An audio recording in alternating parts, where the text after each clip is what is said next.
Welcome to AM Excellence 64, How to Develop Trust. It is 6:02 in the AM and we're back for another episode of AM Excellence, How to Develop Trust.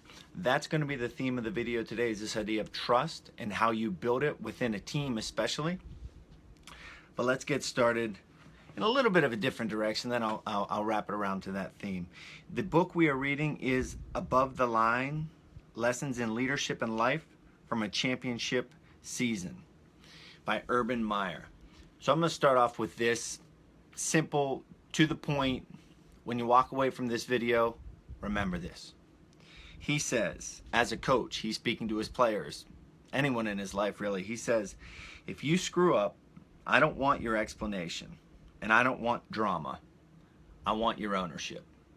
If you screw up, I don't want your explanation. I don't want drama. I want your ownership. Think back to the things that you've messed up in the last day, in the last 48 hours, anytime this week. Anything that you have messed up, whether I think back to just simplest things around the house, doing a task or forgetting to do a task. What do you say when it happens? But I couldn't because the lawnmower didn't work and I didn't have gas and excuses. Shut up, own it. Period. It's so much easier when you own it than making excuse after excuse after excuse, because you have to keep up with it. Extreme Ownership. Jocko Willink wrote an awesome book. Read it. Extreme Ownership. I don't want your explanation. I don't want your drama. I want your ownership. So then the coach gets into this idea. He tells a story about the Ohio State football team and how the quarterback got hurt and a younger guy had to jump in and fill that position in one of their, important time of the season. And he touched on this issue that I read about Jordan Burroughs. Jordan Burroughs is an Olympic champion in 2012. In 2016, the whole world thought Jordan Burroughs was going to walk into Rio and win his second world title. He's an amazing wrestler. He picked the worst day in his life to have the worst wrestling performance of his life. He ended up walking away from Rio with nothing. So this story about the Ohio State football team reminded me about that. So let's talk about this quarterback who hopped into this position out of nowhere. He was given this opportunity and he walked into this position. And this is just something to consider in your life as you as you live your present life, but you're thinking, man, I wish I had that, I want to be this or that. So they talk about this, the backup quarterback who is now the quarterback, and they say Cardale wasn't just taking snaps anymore. He was a quarterback. And then this is coming from this quarterback. He says, this was the position I always wanted to be in. Now I had the role I wanted, but you have to understand what comes with it. You have to take ownership of things. So many people sit and they point and they say, I wish I could this. I wish I was that. It's not fair. I should be this. I should be the boss. I should be the coach. I should be the captain. What you've got to understand is there is responsibility that comes with that. Back to Jordan Burroughs. Morning, Joey. Back to Jordan Burroughs. I watched a documentary of his, and he talked, his father said to him when he was a kid, his father said to him, be careful what you wish for because you just might get it. Now, we've heard that cliche before. Be careful what you wish for because you just might get it. What in the world does that even mean besides just being a cliche? It means that Jordan Burroughs wanted to be an Olympic champion. He wanted to be the best in the world. He became the best in the world. You get what you want. But then you also get what you want. You get the pressure. You get the responsibility. You get the naysayers, the criticism, all of those things that go along with getting what you want. You better be prepared for. I wanted to be a UFC fighter. It happened. I then got knocked out cold on live TV. I had to deal with it. I had what I wanted. I then also had what I wanted. So you've got to understand that leading up to that point, it's safe. Sitting out there in virtual land and not acting is safe. And it's great. It's not for me, maybe or maybe not. It's for you. I don't know that answer. But be prepared that if you get what you want, you're going to get what you want, and you've got to be ready. You've got to prepare and live your life in a way to withstand that setback. So Jordan Burroughs is the best in the world. Can you imagine the triumph that you would feel from winning an Olympic gold medal? That triumph, multiply it by 10, and that's the heartbreak that he felt when he walked away from Rio without a gold medal. Be careful what you wish for, because you just might get it. Now we're going to get into this idea of trust and how trust in a team, how you build trust, and why trust is such a core principle in leadership and in teamwork. He says, the task of building this trust, a bond so strong that it inspires people to give everything they have for the sake of the team, is one of the most important jobs facing a leader. So think in your home.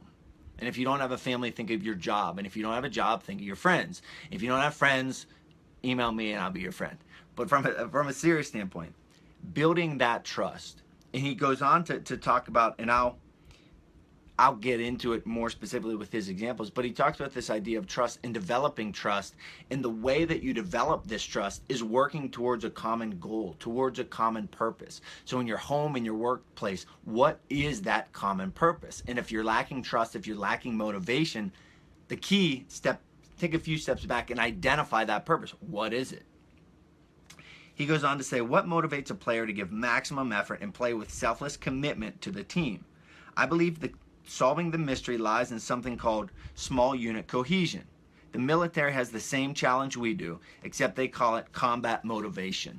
And he goes on to explain this idea of combat motivation and the reason that men are willing to risk their lives for other people is because of this sense of community and this sense of belonging to something bigger than themselves, this small unit cohesion. They break it down into teams. In humanity, I'm not going to get super technical, but in humanity, when human beings evolved and developed, we were tribes. That's what we were, and that sense of community helps build trust, which then helps build purpose, which then helps build motivation. Moving on. He says, trust is something that every team talks about and wants, but few truly get. Trust is belief in the reliability of a person. It is the confidence that you can count on a person. So trust is something that every team talks about. We all want trust. Trust me, man. Trust me. Seriously, trust me. He says, trust is belief in the reliability of a person. It is a confidence that you can count on a person. A very simple example. So everything that I talk about, everything that I live is built upon simple principles. When I was training to fight, I would have to leave Harrisburg and drive to New Jersey. It was about a 3-hour drive. Oftentimes it was on a Sunday morning or Sunday afternoon. Or I'd get home late on a Friday. And my wife might say, can't you just skip today? No, because how you do one thing is how you do everything. This idea of trust, building reliability. If I'm not here at 6 a.m.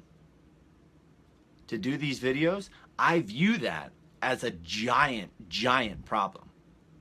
It's not okay.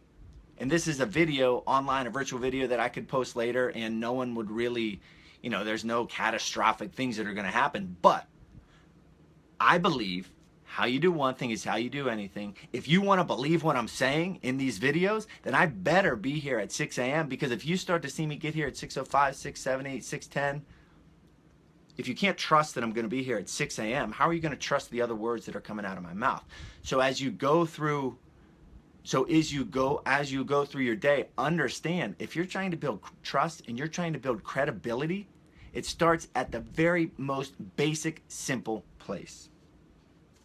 He says exceptional teams are built on a foundation of deep trust. In order to train and compete at an elite level, you must push each other very hard. But you can push only to the level of trust you have built with each other. You can push yourself to the level of trust you have built with each other. A perfect example. I trained yesterday. I posted a video about a young high school kid, an 11th grader that I trained. His name is Jared. For Jared to see the results that he has seen, he has to trust in me. He has to trust in my system of training. So how do you earn the right to be trusted? You develop a body of work. In whatever you are doing, in whatever you're interested, whatever your profession is, in whatever area you're trying to develop that trust, you've got to develop a body of work. Why should I believe you? Why should you believe me right now? Why should you right there, listen to this video. You should listen to that video because I went from a Spanish teacher to a UFC fighter, because I published a book, because I host a podcast. Those are 3 things right off the bat. I'm not flaunting. I don't care what I did, but that's the credibility. That's why you trust me, because at 6 a.m. I'm here every single day. It's not easy, but it's developing trust, period. Whew. So everyone wants it, but very few people are willing to develop the body of work that enables that trust. This is an awesome one also. He says, trust is earned through your behavior, not granted by your position. And it is earned through repeated behavior over time. Every morning, 6 a.m., I will be here. How does that work in your life? How does that look in your life? What role do you play in which you can develop trust? If you're a teacher, how are your lessons planned every day? Is there a system to what you do? Do you explain why you do certain things, and do you do those certain things over and over and over again? Trust is developed through repeated behavior, knowing that you can count on someone. So this is where we get down to the 3 areas that Urban Meyer mentions or identifies as ways to build trust. So they were having a problem on their team at Ohio State where they weren't performing, and they through conversation with coaches, etc., they boiled it down to this idea that there's lack of trust and there's lack of effort, because there is no trust that exists, or there's lesser amount of trust. And he breaks it down in 3 areas. He says trust is earned through how you behave in 3 areas: character, competence, and connection. And this is very simple, very applicable, that I'm going to implement moving forward in my life, and you can very easily implement it in your life. Break the first one down: character. Character is ethical trust. It is built through repeated experience of you doing what you say you will do. I will be here at 6 a.m. tomorrow, period. Over and over and over and over again. That builds trust. It's not easy. In your life, repeated behavior of doing what you say you will do with your kids, with your friends, with your work, with the guys on your team. That repeated behavior. I will be here at this time. Every morning I will this. You can count on me. You can call me at this time. Those are little things that can develop trust. And the trust is that seed. You're right, Jimmy. Kick Butt Friday. The trust is that seed that will expand to other beneficial things in that relationship. So that's character, is ethical trust. Repeated experience of you doing what you say you will do. Competence. So we have character, then we have competence, is technical trust. It is built through repeated experience of you doing your job and making the team better. Technical trust. Why does Jared trust me to train him? Because I've trained and competed at a world-class level. That is competence. That is technical skill. That is trust. Again, that body of work. Wherever you want to be trusted, you've got to develop that body of work. Period. There's no way around it. And the thing about that is,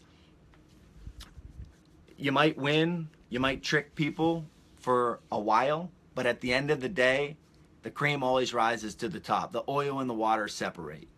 You will be figured out. So put in the work to develop that skill. So we have character, we have competence, and last, we have connection. Connection is personal trust. It is built through repeated experience of you caring, listening, and fully engaging with the people on the team. Connection is personal trust. It's built through caring, listening, and fully engaging with people on the team. How many times this week, if not this week, this month, have you been talking to someone? So right now I'm looking at the phone, right? How many times have you been talking to someone when you see them like, yeah, yeah, I know what you mean. Oh yeah, tell me about it. Yeah, yeah. They're not listening. They're not truly caring. I'm as guilty. I would say not as often, but I'm still guilty of it. My wife caught me the other day. I said something like that. I said, yeah, honey, to my daughter. My wife said, you didn't even hear what she said, did you? And I said, no, I didn't. Well, I'm not perfect. You're not perfect. But the idea is care and listen. So the 3 ways to develop trust, the 3 areas that you need to focus on: character, ethical trust. Are you doing what you say you're going to do? Do you have integrity? Competence is technical trust. Why should I trust you? Why should I believe you? What have you done in your life to make me want to follow you? Competence or technical trust. And lastly, connection, personal trust. Showing that you care, listening, developing a relationship, not being me, but you.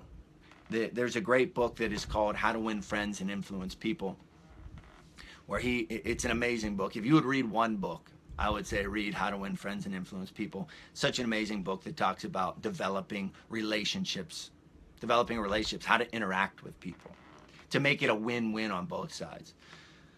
So that, I've talked about a lot, the idea of developing trust, the idea of give me a reason to trust you, give me a reason to believe you. When I start showing up here late, when I start gaining weight, when I start losing touch of what I stand for, that's when you should stop trusting me.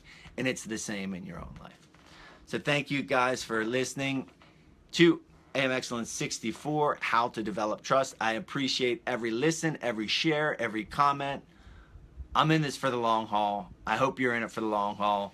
Please visit www.charlie-brenneman.com. On every Friday, I send out an email that encompasses everything I did that week. So with social media, you might get some of my posts. You might miss some of the videos. Every Friday, I email everything directly to you. I won't annoy you. Thank you, Luke. I won't annoy you, I promise. Carpe diem, fight well, and as Jimmy says, kick butt Friday.